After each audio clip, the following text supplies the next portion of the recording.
Good evening and welcome to Solidarity on Tap. My name is Chris Kerr with the Ignatian Solidarity Network, and on behalf of everyone ISN as well as our national Solidarity on Tap sponsors, Jesuit Volunteer Corps, Jesuit Volunteer Corps Northwest, Jesuitical Podcast of America Media, the Jesuit School of Theology of Santa Clara University, Maryknoll Lay Missioners, and the Boston College School of Theology and Ministry. Thanks to everyone for joining in tonight. For over 15 years, the Ignatian Solidarity Network has been uniting the Ignatian family, meaning the Jesuit network, as well as all those who are inspired to work for justice through the spiritual tradition of St. Ignatius of Loyola, to build a more just world through faith-based social justice formation, education, and advocacy. If you haven't already, please check out our website, ignatiansolidarity.net. And like and follow us on social media to get the latest advocacy alerts, educational resources, and much more.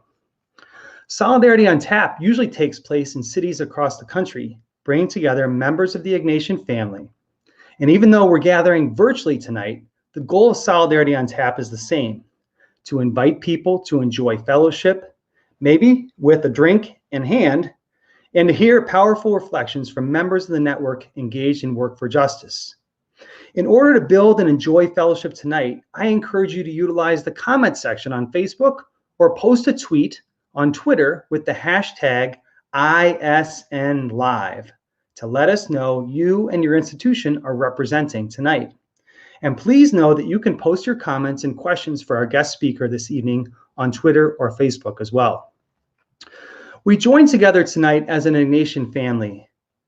We know that there are members of our global family who are experiencing great sadness, suffering, and struggle because of this global pandemic. We are gathered in this virtual space in the name of solidarity. And in doing so, I would invite you to join the Ignatian Solidarity Network in keeping all God's people in our thoughts and prayers, especially the vulnerable, the marginalized, those who've lost loved ones, and the sick. We join together with the wish that this conversation provides us the opportunity to reflect on the idea of radical hope, a theme that the Ignatian Solidarity Network has been reflecting on over the past year. So with this in mind, I'm excited to introduce our speaker, Cecilia González-Andrieu. Dr. González-Andrieu received her Ph.D. from the Graduate Theological Union, specializing jointly in art and religion and systematic theology, to develop the field of theological aesthetics. Recognized as a leading scholar in her field, she is the author of Bridge to Wonder, Art as a Gospel of Beauty, and co-editor of Teaching Global Theologies, Power and Praxis. An activist and public intellectual, Dr. González-Andrieu is a contributor to America, the Jesuit Review, and is on the board of the Ignatian Solidarity Network, for which we're very grateful. She is on the faculty of Loyola Marymount University, where in addition to teaching theology, she works on issues of immigration, educational and worker justice, and Latino theology and ministry initiatives. Welcome, Cecilia. We're glad to have you with us tonight. Thanks for being here, for joining us. I see you've got a glass of wine. That's great. Cheer, virtual cheers. There we go. Cecilia, as I noted in my introduction, these are strange and challenging times for all of us across the United States. I know you're joining us from your home, Los Angeles, tonight, and not just here in the U.S., but across the world. As a teaching faculty member, a mentor to students, an advocate for justice, a colleague, as a resident of Los Angeles, what have these past few weeks been like for you?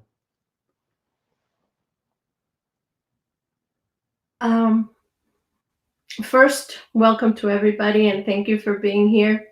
Actually, my wine has no alcohol in it because I'm a cancer survivor, and so I find myself in a space of great solidarity with everyone who is sick right now or whose loved ones are sick.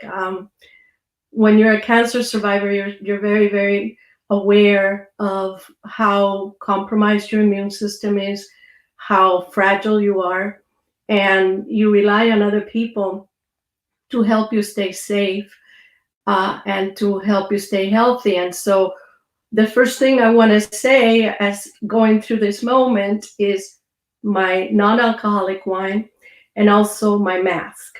And here in California and especially in Los Angeles, we are making sure that we're using these whenever we go out in public to keep our own cough, our own breath from others. It's not going to protect us, but it will protect others. And if we do that all for each other, then we will stay safe as much also as we're all staying home and we're all observing great social distancing and doing that. So it's a time for me of really taking care of each other. And I think that's one of the most beautiful things that we can do. So, reflecting on your question, Chris, I am feeling particularly grateful right now that I am a teacher and that I get to spend time with my students virtually. But, we're running our courses through Zoom, which means I get to see multiple little squares with the faces of these amazing people that I get to spend my time with. And there's something really powerful about being able to talk about theology and about the questions, the big questions of existence and of how we relate to God and to each other at a time like this one. Things that maybe just felt like they were in books are now alive in front of us. And so I can't imagine what it would be like for me were I not to have this wonderful community of students that I work with. And so I'm very grateful for them. I'm also very sad for them because a lot of them are going through very difficult things, but I know that being together helps us a lot. And so that's the overwhelming feeling I have right now, is of gratitude for the fact that we have deep questions that we can begin to work on together. Thanks, Cecilia. Now, of course, we're gathered together virtually during Holy Week, a time of deep reflection for Christians as we prepare for Good Friday and then Easter Sunday. What can we learn about solidarity from this week? In particular, as I think of the Easter Vigil, where we hear some of the earliest portions of Scripture, right? We start with those number of readings at the beginning of the Mass that lead us to Jesus' resurrection.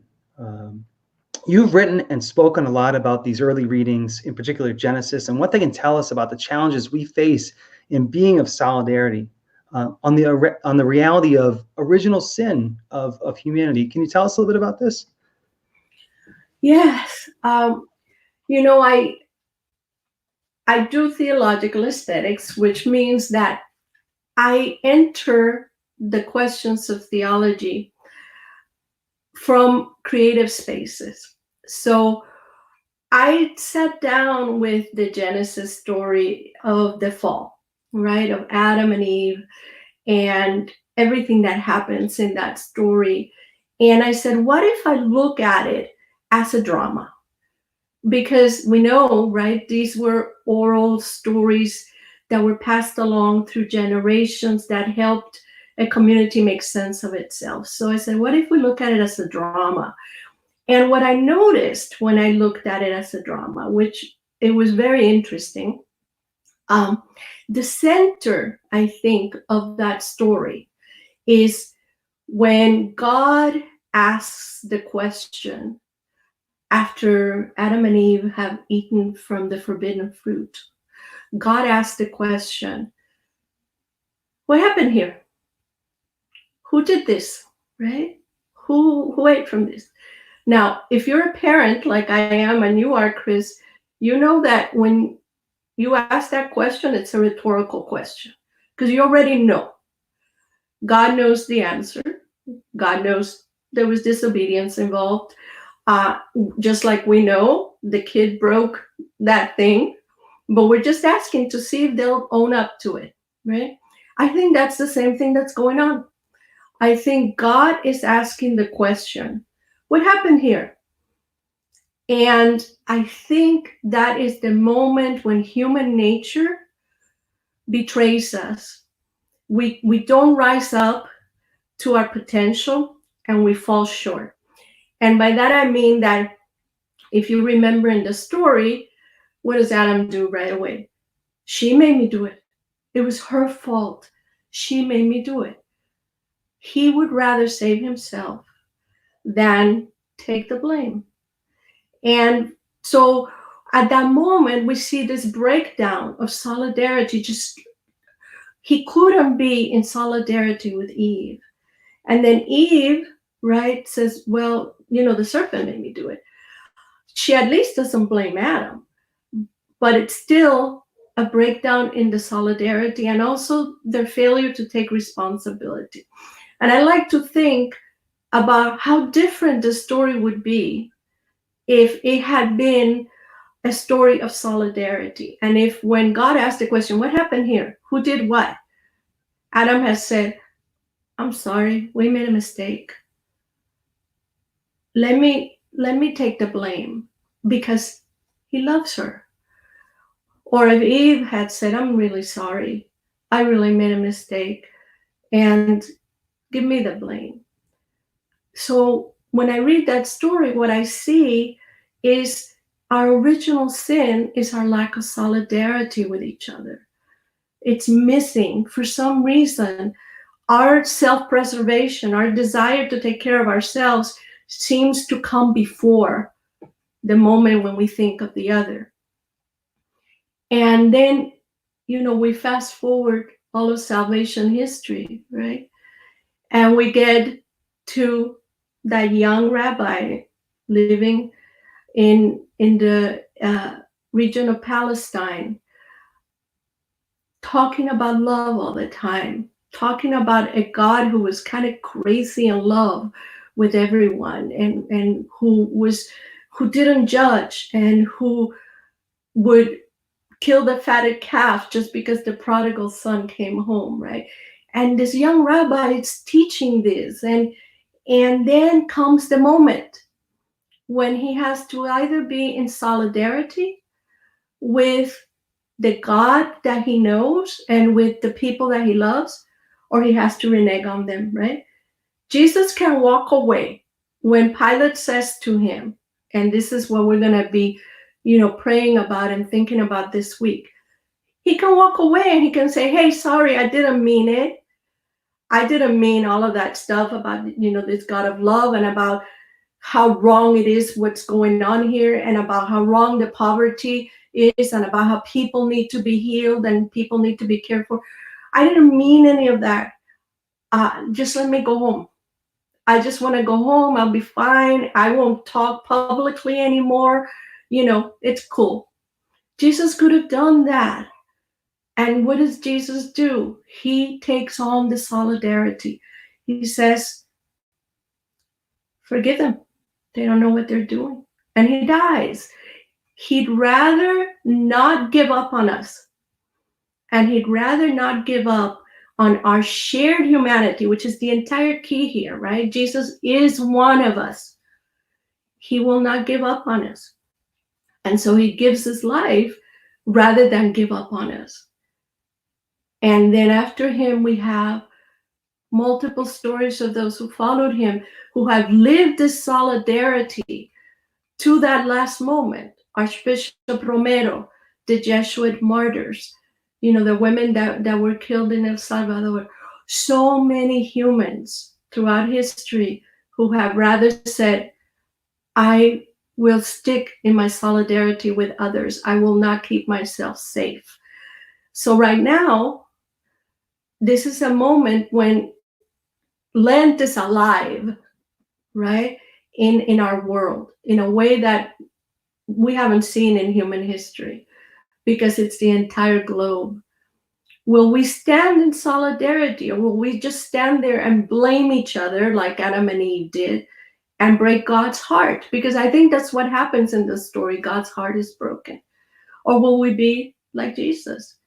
And will we say, no, the story's about love and shared humanity and care for one another and compassion.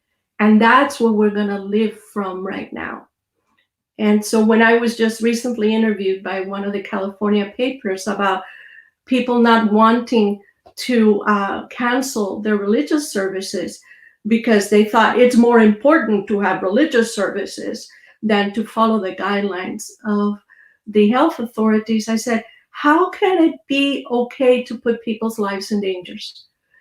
That's against God's will. We have to take care of each other right now. And the way to take care of each other is to obey the science and obey what will keep each other safe. So it's a moment when, we get to just talk about stuff that's real and truthful and just stop, hiding ourselves behind lies and behind laws, just exactly as Jesus did. Thanks, Cecilia.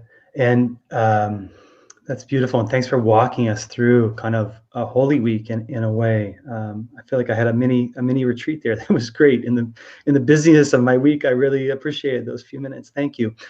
For those who are joining us, we're here tonight at Solidarity on Tap with Cecilia González, and theologian and activist at Loyola Marymount University. And we have some friends, Cecilia, from LMU watching. Alejandra says, glad to be doing this work with you.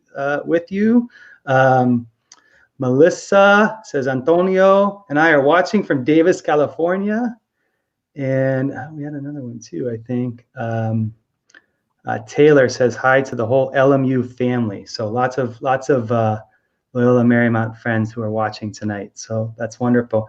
Now, Cecilia, last week we had Father Greg Boyle with us. I know you were listening along. Thanks for your comments and tweets. That was wonderful. Really grateful.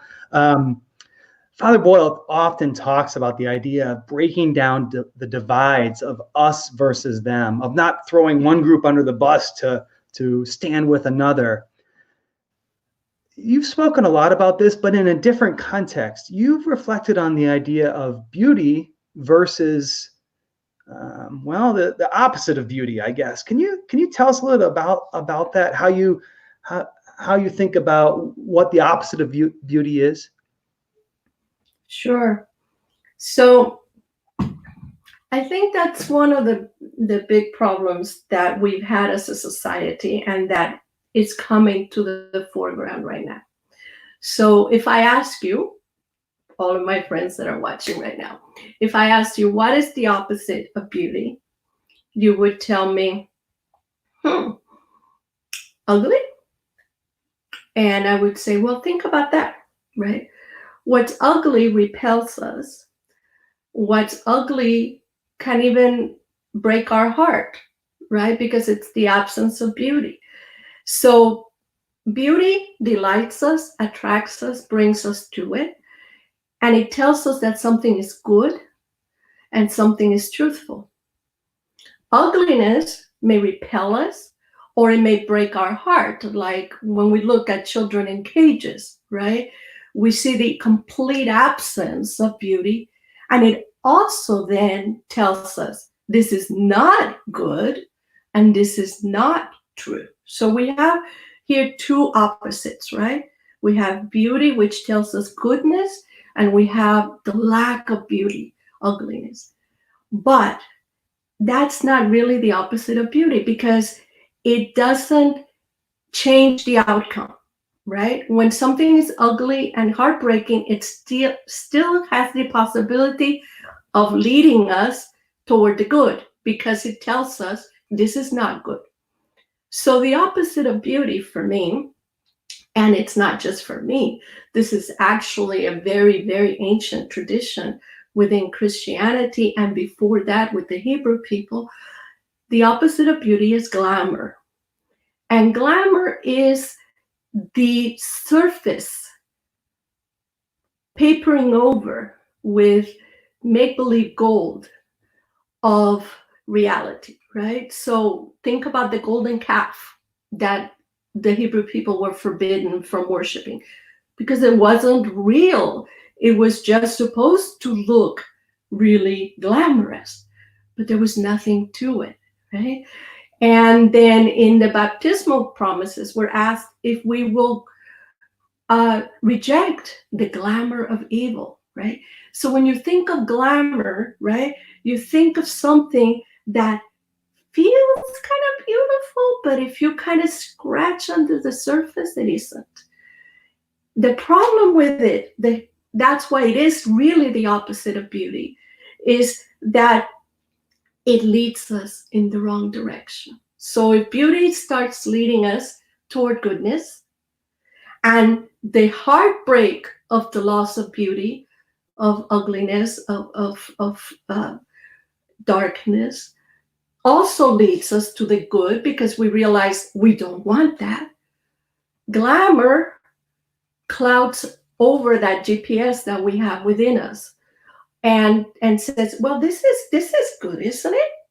It's good. It's good for you to, drive a gigantic gas guzzling car, isn't it? Because it's so glamorous. Forget about what it does to the planet. I mean, you look so good in it, right? Think about that, right? Or any of a number, don't live simply. Spend all your money, being glamorous so that then people will think more of you and rather than sharing it, right? So United States consumerist culture has been caught up in this glamour world where we just think, well, if I just get the right thing, and if I just buy that, and if I, I'll be, more popular. People will like me more. All of these superficial things. What this is showing us right now, this moment is showing us, right, is none of that matters. None of that matters. What does matter right now? The people that we love, the people that love us, our willingness to sacrifice for others, right?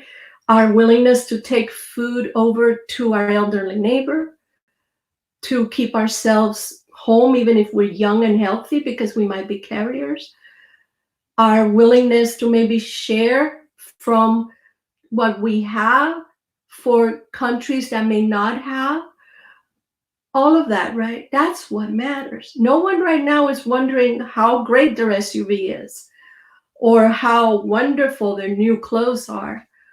And that I am just praying, right, that we as a world community take this moment to be able to recognize the profound beauty in the hands of a healthcare worker giving of themselves to care for someone as the most beautiful thing there is right now, or the profound beauty of states sending ventilators to other states. That's real beauty. And then we can also recognize the ugliness of people trying to profiteer. Pope Francis just talked about that today, right? Make profits from this, make money from this. That's why. Why do you need the money? So you can be glamorous, so you can buy some more stuff. You're gonna make money from the sick, right? So these are the kinds of ethical questions that aesthetics, right, the study of beauty, can help us to get to and point us in the right direction. So I hope that this moment right now is one where real beauty becomes something that we can see readily, and glamour becomes something that repels us. That's beautiful. Thank you. And again, we're joined by Cecilia González-Andrieu from Loyola Marymount University, and we have many members of the Ignatian family out there. I know that Steph is joining us from San Jose, from Cristo Rey San Jose, the Cristo Rey High School there in the Bay Area. Adele is joining us from Creighton University there in Omaha. Greg is from JV, Jesuit Volunteer Corps Northwest. Great to have you. Thanks to Karen for joining us from the Maryknoll Missioners. And we also have a lot of LMU folks with us, but Marty's an FJV 8687 in Chagrin Falls, Ohio. Welcome, Marty. Matthew is from Church of St. Francis Xavier in New York City. Welcome, Matthew. The Jesuit Volunteer Corps is in the house. They say hello. Hello back to you. So great to have these members of the Ignatian family with us for Solidarity on Tap tonight. If you're just joining us, you can leave a comment on Facebook in the comment feed there, or post a tweet to Twitter using the hashtag ISNLive. And if you have a question, don't forget to post that as well. We're going to have some time for questions from the audience in a little bit. So, Cecilia, these past few weeks for everyone, I think has caused us all to think about how do we reflect on what's happening? How do we process what's happening in a way that that's Christ-like, in a way that's prophetic, in a way that's rooted in solidarity? And I know you've been writing a lot about kind of how we expand on the traditional idea of see, judge, act, and finding ways to bring in liberation theology, the theology of many women theologians, as well as Ignatian spirituality. You're trying to bring this all together into a text, maybe for a book in the future. Can you tell us a little bit about, how can we be prophetic people? How can we work for solidarity, kind of building on this see, judge, act model? Yes, thanks, Chris. So see, judge, act is a very old and wonderful model that we've had in the church globally, right? To lead us from a place of, as we can see, of seeing what's happening and then judging it and then acting on it. I've been working on for a while on kind of expanding that by bringing in some other parts of our tradition that are more recent and also old, like Ignatian spirituality. And so I've kind of expanded it and added a couple of things. So maybe if you who are watching, you have a pad nearby, you may want to just kind of take a few notes, because I'm going to give you 5 steps. And these 5 steps are meant to be ways that we can engage anything that comes at us in a way that's going to be ultimately quite productive for the good of the world and for our own spiritual good. So the first step, before we get to see, judge, act at all, we need to ask ourselves why. And this is the Ignatian side. This is the discernment question. And I don't mean why something is happening. That's not what I mean. I mean, why do I care that something is happening? Why do I care? Why do I care about the immigrant who is being held at the border? Why do I care about those unjustly imprisoned?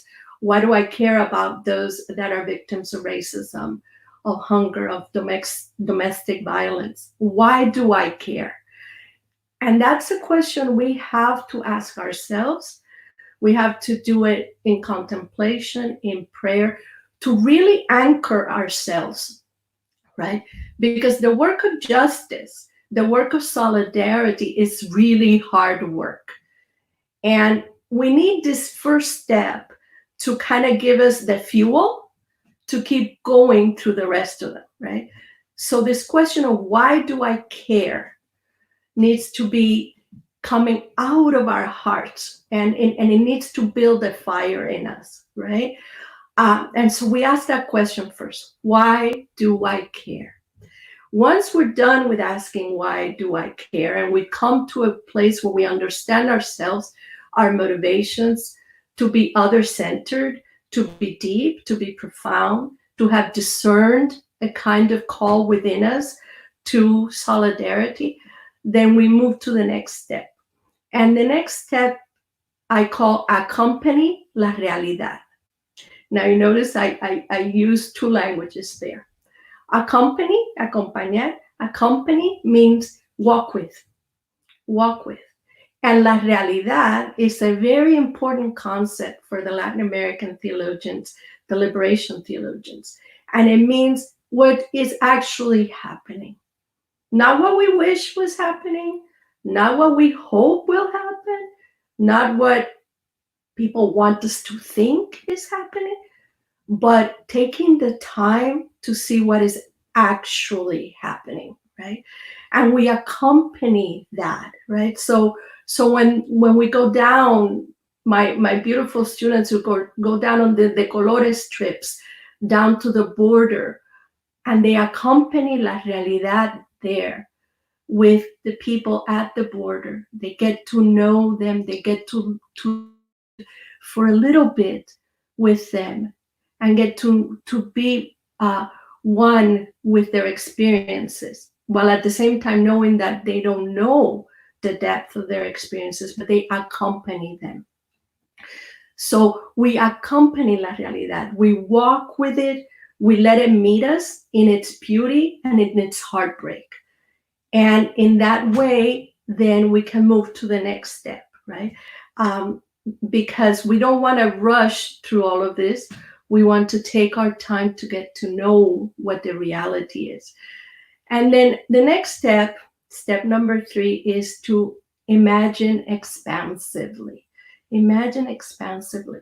And in talking about this, I use the work a lot of the great scripture scholar Walter Brueggemann, who wrote a magnificent book called The Prophetic Imagination. But one of the things that he tells us is that there's this thing called the totality, which wants us to believe everything that it says, right? So whether you imagine it as a government entity or a corporation or the patriarchy or whatever totality, right, wants to rule the way we see things and the way we live, we have to break it up. We have to push out past its edges. We have to be able to see beyond it, right? And the only way we can do that is through our imagination, right? We need to say, things don't have to be this way at all. They can actually be other than this. And by imagining expansively, we move into the possibility that this other thing that we imagine, a world without violence, a world where we care for our planet, a world without sexism or racism, that's possible. And we imagine that expansively, right? We say, how do we get beyond what the totality wants me to believe? Because I care, right? Because I have walked with this reality and now I'm imagining it differently. I'm imagining it differently. And then we move to the 4th step. And the 4th step is to act with power. Now, I'm a little tiny Hispanic woman. And if you see me in a room, I don't look like I can do too much. But I want to think that I can take up room and I can act with power and I can take up space on behalf of those who can't. And that's the whole point of this movement, right? Of this 4th movement in this, that we have to, as St. Teresa of Avila used to do, right? She says, first, we're completely humble, right? I'm completely humble. She would say, I'm nothing. I'm just a small woman without much going for me at all, except that God has stuff God needs me to do. And so then that power that we act with is the power of God. The power that God needs us doing something. Whatever that something that we've been called to is, we need to act on it. We don't just need to think about it, ponder it. In my case, even just write about it, right? We need to act. We need to show up. We need to be present. We need to create trouble. We need to trouble the waters in the biblical sense, right? We need to make things possibly transformed by the actions of the community. And so we act with power, we build community, we build solidarity, we organize, right? So that we can change things. And the fifth movement is what is also very central to liberation theologies, and that is toward what? What does all this lead to? Because it could just be, right? This could be just a political program or an ideological program, but in a religious sense, in a theological sense, this all leads to the reign of God, what we call el reino de Dios. And what is the reign of God? It's not the idea that we're all going to heaven at some point. We hope that we will all be united with God, but it's not about that. It's about a world here and a world then that both represent everything that is in God's heart and in God's imagination. So el reino de Dios, that's where we're walking to, is a world that looks the way God wants it to look. And how do we know the way God wants it to look? Well, Jesus kind of showed us and told us and lived it, right? And we don't have to guess. He's very clear. Love your neighbor as yourself. Take care of the widow and the poor and the orphan. He's very, very clear. No ambiguity there. Feed the hungry. Give it to the sick. Visit the prisoner. So that's what we're going to. So when we start with why, right? Why do I care about this? Eventually, we need to get to because the kingdom, the reign of God is calling me to it. Because that's what I want to help to build. And then it becomes a circle. And then we start again with our why the next day, the next morning. I know my why. And then we do all of the hard work all over again with each situation that comes our way. So just 5 movements. I call them movements because I'm a musician, and that's how you call different parts of a piece of music. So 5 movements, 5 steps to help us to face the situation. Thanks, Cecilia. Again, we're joined by Cecilia González-Andrieu, from theologian at Loyola Marymount University. My name's Chris Kerr with the Ignatian Solidarity Network. If you've just joined us, thanks for being with us here at Solidarity on Tap. We have many folks from around the Ignatian family who've joined us tonight. Brad has joined us from Bogota in Colombia. He's an FJV. Isn't that great? And then welcome to Amanda, who's an FJV and was in Newark in 0809. I want to welcome Peter, who's joining us from Fairbanks, Alaska, and is a Loyola University New Orleans alum. Welcome to Kyle, who's one of the JVs in Newark. Glad to have the JV community there in Newark with us. And welcome to Aaron. Aaron's joining us from Cleveland, Ohio. Aaron actually and I go to the same church. So Aaron, it's good to hear from you. I wish we were at church together. But Aaron's a student as well at the Jesuit School of Theology of Santa Clara University. And so thanks for being with us tonight, Aaron. Cecilia, I want to give you a little bit of break. It's time to acknowledge some of our sponsors who help make Solidarity on Tap possible. And so I want to make sure you're aware of these great sponsors. These include the Ignatian Solidarity Network. We work on a range of issues, including a lot of work on migration, and a significant focus of our work recently has been the situation of DACA recipients as the Supreme Court prepares to issue a decision regarding the DACA program. And so we'd love for you, if you're wanting to take action tonight, wanting to kind of stand with people, be a person of solidarity, you can text HOPE, H-O-P-E, to 202-800-1541. That's 202-800-1541 to send a message to your U.S. senators calling for a pathway to citizenship for DACA recipients. So again, that's HOPE to 202-800-1541. Thanks for supporting the work of the Ignatian Solidarity Network with that action tonight. Secondly, I want to call attention to the Boston College School of Theology and Ministry, which offers an opportunity for graduate study centered on core themes of solidarity, spirituality, service, and social justice, with a diverse and vibrant community that supports students as they engage in theology grounded in faith and informed by lived experience. Also, the Maryknoll Lay Missioners, who work with those at the margins for a more just, compassionate, and sustainable world in Africa, Asia, and the Americas. You can find out more about Maryknoll Lay Missioners at mklm.org. The Jesuit School of Theology, located in Berkeley, California, is an international center for the study of theology with classes on campus as well as online. Dynamic, challenging, and impassioned dialogical study impels and inspires graduates to pursue ministry in a way that will transform our world. The Jesuit Volunteer Corps is a full-time volunteer program that works for social justice while exploring spirituality and faith through a framework of Catholic Ignatian values for individuals between the ages of 21 and 35 years of age. Also, a sponsor is Jesuitical, a podcast from America Media, hosted by young lay editors at the Catholic News, looking at the Catholic news of the week.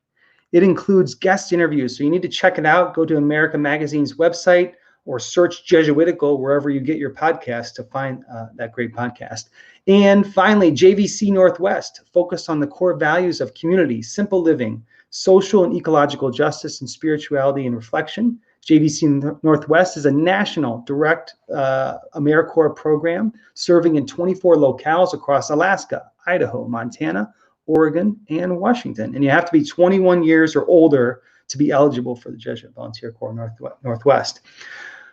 Now, Cecilia, we have some questions from folks that we want to ask and give you a little bit of time to answer here. You mentioned Jesus's kind of, stating how we're supposed to act, right? You talked about the Beatitudes. You mentioned the Beatitudes, briefly. But I know that some of the Beatitudes can be a little bit, ambiguous, right? Like they talk about meekness and humility and things like that. Are we misunderstanding those? Are we reading those wrong? How do we make sense of those Beatitudes? Yeah, the Beatitudes, right? In our tradition, in Christianity, we always have a choice, I think. And the choice is to over-spiritualize things, meaning it's all about up there, or to realize that the reason Jesus was incarnated and came to be with us is because a lot of it is about down here. And in our, in our history, going all the way back to St. Augustine, we've very often tended to make the Beatitudes about our own spiritual life, right? So, blessed are the meek, for they shall inherit the earth. And we say, well, that's about meekness. And there's actually a sermon from Augustine about this. It's about, our being humble, and it's about our trying to grow in the virtue of meekness. And then when we fail, about blaming ourselves because we have not actually reached the kind of spiritual maturity that we should and the virtues that we should. So I don't like that reading. And I am one of these people that says, it's about here. And I like to read it in a very different way. And my way is this: blessed are the meek, for they shall inherit the earth. The earth, it's about here. And the meek is not about us. The meek are the people we're supposed to be working to help, right?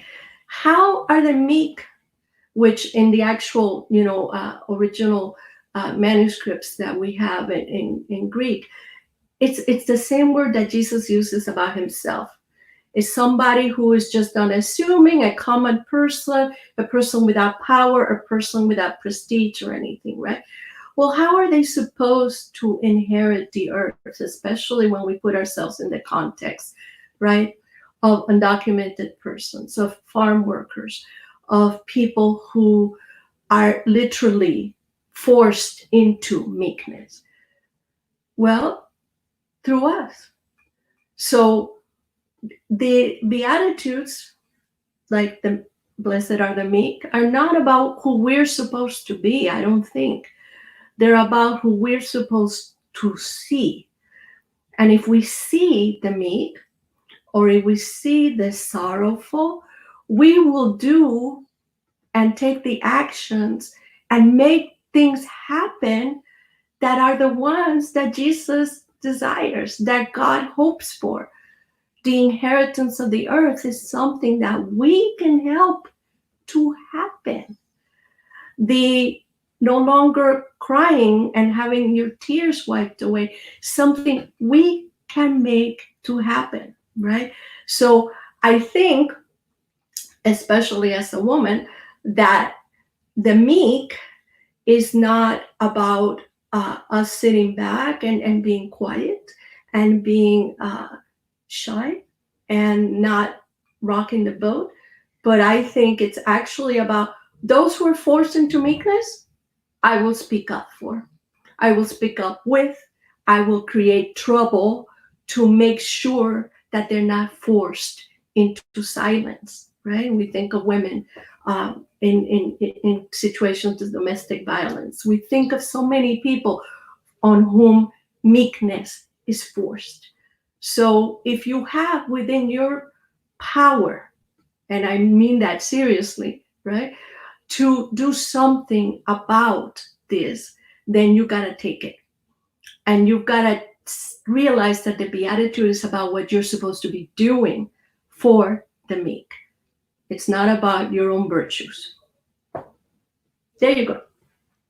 That was great. Thank you.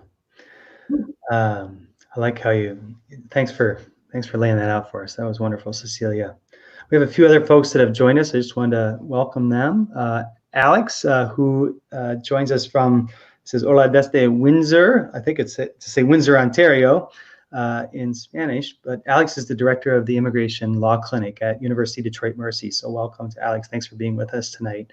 Now, speaking of immigration, Cecilia, you talk about in your bio, you share that you are an activist on immigration issues. I know you do a lot of work to support immigrant students at Loyola Marymount University. We mentioned, of course, the Supreme Court case with the DACA decision coming up very soon. Can you talk a little bit about how your work as a theologian interplays with that advocacy, that accompaniment that you do with students and others in the Los Angeles community? Sure. Yeah, the last 3 years have been very difficult for my community, for Latinx people, and especially for the meek, as I said, for those who are forced into meekness, and especially for those who have been deemed non-persons by particular laws that are, in the words of Martin Luther King Jr., no laws at all, because they are unlawful in the eyes of God. And for me, the first part of the work that I do with my undocumented student community is actually an act of faith and of evangelizing. Because for me, if I don't do this, if I don't live out what I teach, what I believe in, if I don't make it somehow come alive and have flesh and blood and reality to it, then why would anyone want to believe in Christ? Why would anyone want to be part of this church that I so love if it's not doing the work that Christ left us to do? So for me, the first thing about this, and that's my why, is it's about my faith. I can't be really a Christian and really a follower, a disciple of Jesus, if I do not do this work right now. I think that the plight of people who are alternately documented, as one of my colleagues, Carmen Nanco Fernandez, says, their plight is the human rights issue of our world today, because it's not just here on our border in California and in Texas, it's in Syria, it's people crossing the Mediterranean and dying, it's in Africa, it's all over. And it is one of the most important issues that Pope Francis has brought to our consciousness. The millions, 70 million at last count, of displaced people in our world. And if we're not working with and for them, then what are we doing? What's our faith about? So I am grateful, honestly, for each one of these young people that I'm able to walk with, to accompany through their first, their applications to our university, and then the joy of being admitted and of becoming part of our university community, and then the really hard work of doing a university degree while you have so many difficult things weighing on you, because you're still expected to do the same classes and the same amount of homework and all that, but you may be the only hope your family has. You may be the only person, if you have DACA, who can work in your family. You are everything that parents, grandparents, siblings, all of the hopes are pinned on you. That's a lot for a young person to carry. It's a lot. And then from there, right, what happens after we graduate you and we rejoice? How do we help you to go to the next steps? Whether you're going on to medical school, as some of my students have, or to law school, as some have, or into ministry, or into teaching, or into media. How do we make sure that your voice, which was supposed to never rise, we were never supposed to hear, well, your voice gets heard and amplified, and you get to take up space and have a place in our society. So for me, I've been working with undocumented students now for over a decade and building up our work at LMU, and it is really, for me, a sanctifying time, one that I'm grateful for. And I have to say, I have a huge and amazing number of other faculty members who are my partners. We call them faculty advocates. And they each take under the wing one of these students, and one-on-one, they work with these students. And a lot of staff, university staff, who give of their time and their expertise. I mean, this is a real labor of love. And so I think right now, right, we have to, wherever we are in the country, we have to try to do what's possible in our own place and time, and with our own elected leaders, to change the tide of the way that we treat immigrants and the way that we see them in our country, and to remember who we are. Thanks, Cecilia. We're grateful for that, the work that you do there at LMU, and many of our colleagues as well. It supports the work that we're doing. We had a couple folks ask, to that point, we had a couple folks just say they didn't quite catch that information about the action alert. But again, if you text HOPE, H-O-P-E, to 202-800-1541 to send a message to your U.S. senators calling for a pathway to citizenship for DACA recipients. This action is needed now more than ever as we await the Supreme Court announcement. So thanks, and thanks for sharing the work that you're doing there at LMU, Cecilia. And just want to say again, Cecilia, how grateful we are to have you with us tonight, particularly during Holy Week, to offer these powerful reflections on our faith, to help us kind of see the whole picture, which is articulated through through this week to help guide us through that. Really grateful for that. So we're thankful for your time. We wish you the best of luck in your continued teaching and mentoring and activism, especially through the remainder of this semester as you navigate the challenges of online learning and mentorship and things like that. So thank you so much for being with us tonight. Really grateful for your presence. It means a lot. So. And thank you to everybody who's joined us and to all of the sponsors. And I'm so grateful to be part of the ISN family. Thanks. And speaking of our sponsors and just thinking forward about the next Solidarity on Tap, next week we'll be joined by Marcia Chatelain, a scholar of race and ethnicity in the United States at Georgetown University. And the following week, it will be Earth Day, April 22nd. We'll be joined by Molly Burhans. Molly's a graduate of Canisius College, and she's the founder and executive director of a really interesting project called Goodlands that we'll learn about in the way that she's working to unite the Catholic Church to respond to climate change by utilizing the assets that they have, the infrastructure that the church has throughout the world. So we're excited to welcome Marcia and then Molly the following week. So I have 5 things to offer you, just like Cecilia. I've got kind of five steps. I'll see if I can remember them all. One is stay healthy, be safe, help out others, pray, and love your neighbor. And if we do all those things, we'll have a good Holy Week, to be sure. So thank you so much for joining us tonight for Solidarity on Tap. We're grateful to have you and look forward to seeing you again next week on April 15th. Have a great night.